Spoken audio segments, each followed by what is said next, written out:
बिस्मिल्लाहिर्रहमानिर्रहीम। अस्सलाम वालेकुम। मैं हूँ फ़हीम अख्तर, एक नए व्लॉग के साथ हाज़िर खिदमत हूँ।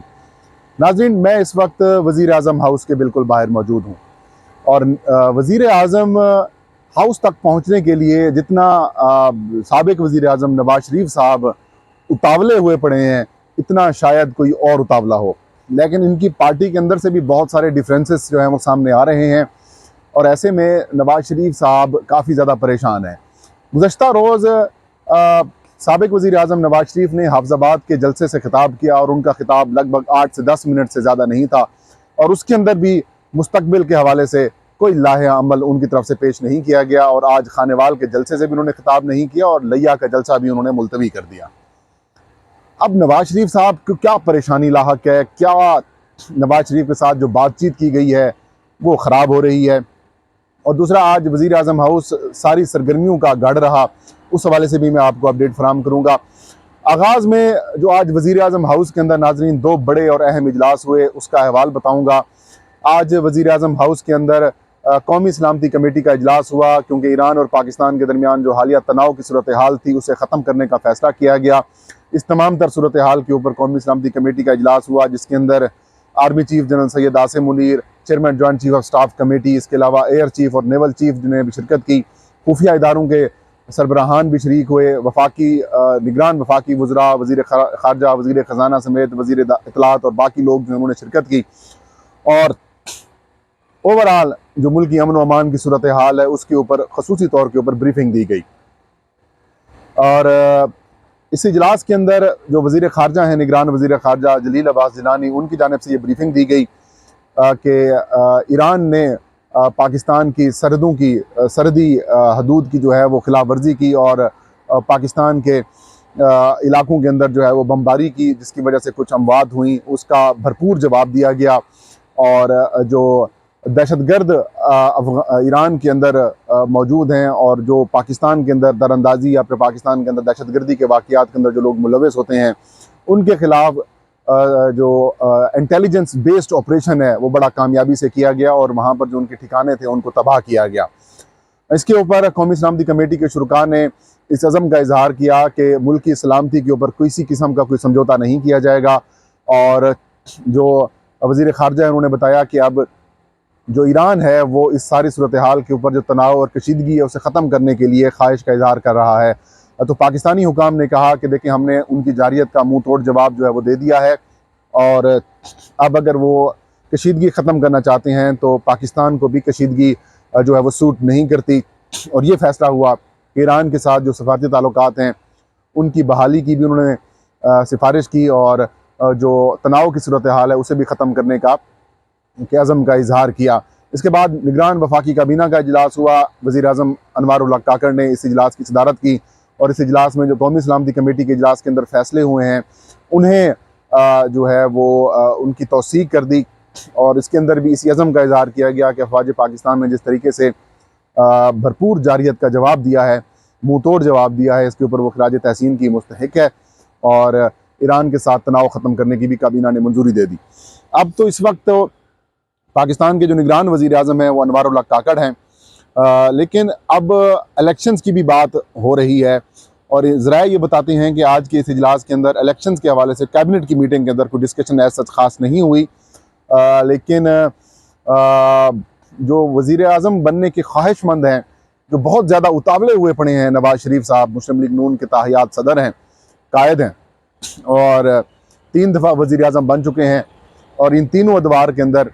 उन्होंने कोई ख़ास सच कारकर्दगी का मुजाहरा नहीं किया। लेकिन अब चौथी बारी के मुंतज़िर हैं और चौथी बारी भी वो वज़ीर आज़म बनने की कोशिश कर रहे हैं, लेकिन हालात उनके लिए नाज़रीन साजगार नहीं हो रहे। हालात उनके लिए परेशान कुन हैं और परेशानी उनकी आप गुज़श्ता रोज़ जो उन्होंने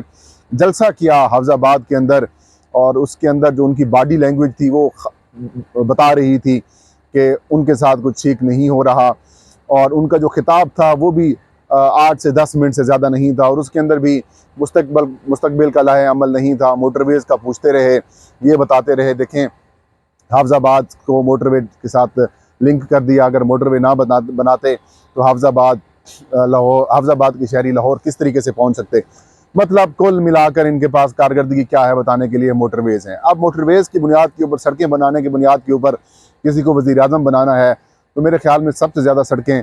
मुराद सईद साहब के दौर में बनाई गई हैं और रिकॉर्ड बनाई गई हैं, या फिर जो शेर शाह सूरी साहब थे जिन्होंने जीटी रोड बनाई थी, तो फिर उनकी नस्लों को भी इंडिया और पाकिस्तान के अंदर जो है वो वज़ीर आज़म बनाना चाहिए था। लेकिन कहानी ये है कि मुस्लिम लीग नून के अंदर काफ़ी ज़्यादा डिफरेंसेस हैं, काफ़ी ज़्यादा परेशानियां हैं। वो तकिया करके तो बैठे हुए हैं कि एस्टैब्लिशमेंट की सपोर्ट उनको हासिल है,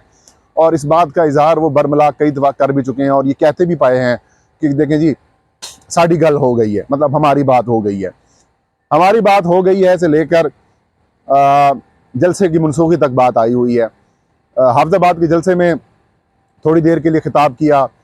बुझे बुझे से, परेशान से, अफसुर्दा सा चेहरा उनका दिखाई दिया। फिर खानेवाल के जलसा जो मुस्लिम लीग नून ने अपनी इंतखाबी मुहिम शुरू की हुई है, फिर खानेवाल के जलसे के अंदर भी नवाज शरीफ साहब का खिताब नहीं हुआ, और फिर जो लिया में जलसा होना था उसको भी मुलतवी कर दिया गया। अब रिस्पॉन्स नहीं आ रहा, आवाम का रिस्पॉन्स नहीं आ रहा। मैंने परसों कल जो ट्वीट किया था उसके अंदर भी मैंने वीडियो लगाई थी, गोंदल साहब हैं उन्होंने वो ट्वीट किया था, तो फिर मैंने वहाँ से उनके ट्वीट लिया, वीडियो ली और उन्होंने एक्सपोज किया मुस्लिम लीग नून की हाफिजाबाद के अंदर मकबूलियत को, और किस तरीके से कि पंडाल भी पूरा नहीं भर सका। और बाद ऐसा जो वीडियो सामने आई उसके अंदर लोग कह रहे थे कि जी हम ज़बरदस्ती लाए गए हैं, हमारा वोट तो इमरान खान और तहरीक इंसाफ के नामजद करदा उम्मीदवार को है। तो वजह क्या है? वजह नाज़रीन दो तीन वजूहात हैं। एक बड़ी वजह कि नवाज शरीफ साहब चाहते हैं कि उनको 2/3 मेजॉरिटी दी जाए। 2/3 मेजॉरिटी इस सूरत हाल के अंदर तो भाई पूरी नहीं हो पाती। जब इमरान खान साहब की और तहरीक इंसाफ की मकबूलियत इतनी अरूज के ऊपर है, ऐसे में मुस्लिम लीग नून को कोई किस तरीके से 2/3 मेजॉरिटी देगा? कारकर्दगी इनकी 16 महीने की हुकूमत के अंदर दुनिया भर के सामने एक्सपोज हुई कि कोई कारकर्दगी नहीं थी। उसके बाद जिस तरीके से पाकिस्तान के अंदर महंगाई, बेरोजगारी में इजाफा किया, और इमरान खान के दौर में अच्छी भली चलती मीशत थी, कोविड के बावजूद बेहतरीन कारकर्दगी का मुजाहरा किया, उसके बावजूद भी हुकूमत गिरा कर इन शहबाज शरीफ साहब को मुसल्लत किया गया पाकिस्तान के ऊपर, और जिस तरीके से तहरीक अदम एतमाद वगैरह आई और किस तरीके से उसको मैनेज किया गया वो भी पूरे पाकिस्तान के सामने है। तो अब सूरत हाल ये है कि नवाज शरीफ साहब को अवामी मकबूलियत भी नहीं हासिल, नवाज शरीफ जो है वो अवामी मकबूलियत से भी पीछे हैं, उनको वहाँ से भी नहीं मिल रहा, 2/3 मेजॉरिटी का ख्वाब भी पूरा नहीं हो रहा, और ऊपर से पीपल्स पार्टी भी इनके खिलाफ हुई पड़ी है, वो कि एक ड्रामा है। लेकिन असल मसला तहरीक इंसाफ की मकबूलियत है और इनको वोट ना मिलना है, तो जिस वजह से काफ़ी ज़्यादा अफसुर्दा हैं, और कोई बयानिया भी इनके हाथ में अब नहीं रहा, बयानिया भी इनके हाथ से निकल चुका है। अब सारी चीज़ें हाथ से जब निकल चुकी हैं तो परेशानी तो बिरज़ाहिर बढ़ती है, और यही वजह है कि जलसे जुलूस जो हैं वो भी रोके जा रहे हैं, या फिर मरीम नवाज़ या फिर शहबाज शरीफ के ज़रिए काम कराया जा रहा है। तो जो नवाज शरीफ वाली मकबूलियत की कहानी थी उसका तो चैप्टर फाड़ा जा चुका है या फिर फट चुका है, तो वो पर्चा जो है वो ऐसे फटा है जैसे आपकी सोच होती है। तो ऐसी सूरत हाल के अंदर जो दूसरी तरफ से बताया जा रहा है, क्योंकि IG पंजाब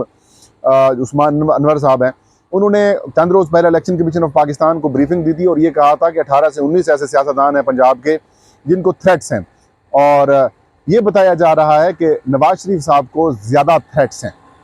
और यही वजह है कि सिक्योरिटी थ्रेट्स की वजह से उनकी मूवमेंट कम की जा रही है, और उनकी मूवमेंट इसलिए कम की जा रही है कि कहीं ऐसा ना हो कि वो इसका निशाना बन जाएं। मौलाना फजल रहमान के ऊपर भी चंद हमले हो चुके हैं, तो ऐसी सूरत हाल के अंदर अगर एक बड़ी सियासी जमात के सरबराह को हिट किया जाता है, खुदा न खास्ता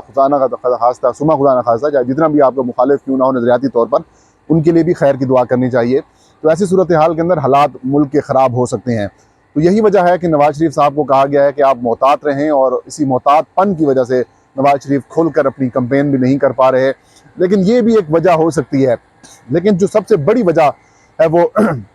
मकबूलियत है, और वोटर्स का कायल ना होना है, सपोर्टर्स का कायल ना होना है। परेशानी इतनी ज़्यादा है कि आज ख्वाजा आसिफ साहब भी कह रहे हैं कि देखें तहरीक इंसाफ की मकबूलियत तो है लेकिन मसला कोई नहीं है, परेशानी कोई नहीं है। परेशानी क्यों नहीं है? अभी किस तरीके से आप जो है वो 20 और 80% के डिफरेंस को कम करेंगे? मैथ्स लेवल के ऊपर धांधली करनी पड़ेगी, मैथ्स लेवल के ऊपर आपको चीज़ें मैनेज करनी पड़ेंगी, क्योंकि एक बड़े पैमाने के ऊपर तहरीक इंसाफ को आउट करने के बाद, उनसे इंतखाबी निशान छीनने के बाद भी अगर कहानी नहीं बन पा रही, तो मेरे ख्याल में नवाज शरीफ साहब, आपको वज़ीर आज़म हाउस का ख्वाब देखना अब छोड़ देना चाहिए, क्योंकि शायद अब आपके हाथों की लकीरों में चौथी बार वज़ीर आज़म शायद बनना ना हो, लेकिन परेशानी मुस्लिम लीग नून के लिए बड़ी हुई है। यह था आज का वीलाग। फ़हीम अख्तर को इजाज़त दीजिए। अल्लाह हम सबका हामी नासिर हो।